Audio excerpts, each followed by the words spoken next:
At the bottom of 161 right here. Did something happen to your mom? Ash asked. She was very ill with cancer. It was a long time ago, but I miss her every day. Today, I miss her a lot.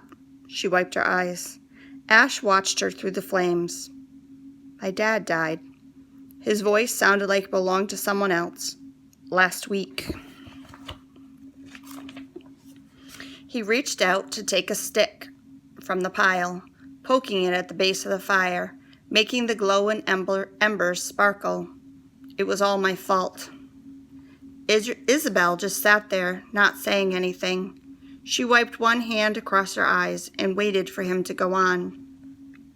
Ash shoved the stick into the hottest part of the fire and held it there, wishing it were as easy to burn away the awful, empty ache in his heart.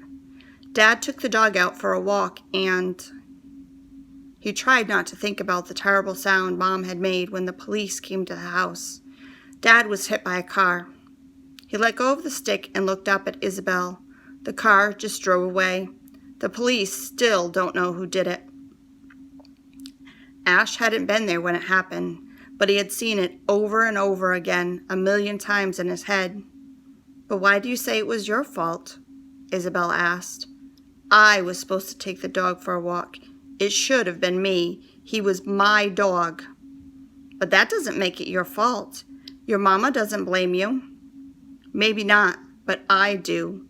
I blame myself because I made such a fuss of going out that night. It was raining and cold and I didn't want to go. But Dad was so calm and just picked up his coat. The last thing I remember of him is the dog dragging him along the path and... His voice trailed off. It was the most he had said about it to anyone since it had happened. It felt good to get it out, like removing a splinter that was stuck deep in his skin. And Isabel didn't try to comfort him or say the right thing like people usually did. She just sat there and listened.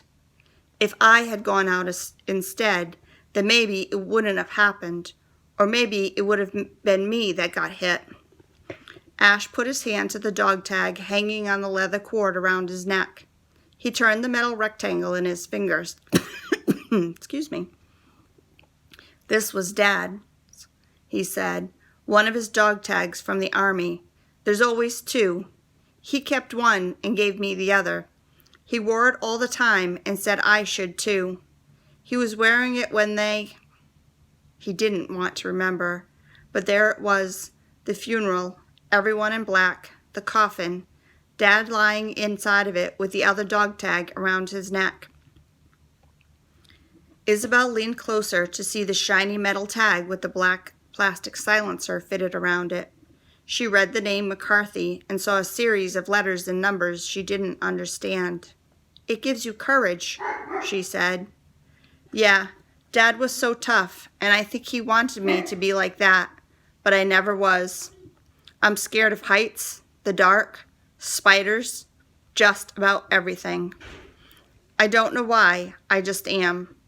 I always feel like such a wimp, and it doesn't help that most people in my grade at school are bigger than me.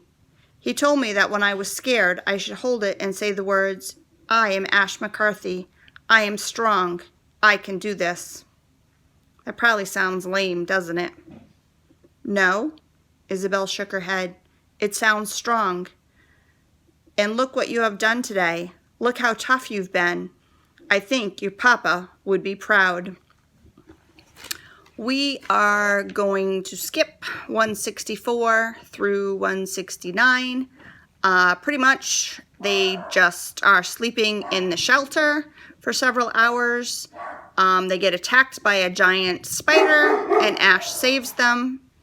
And when they open the shelter door, the howler monkeys are all in the trees and staring at Ash. Yep, and my dog's deciding he's coming in to visit.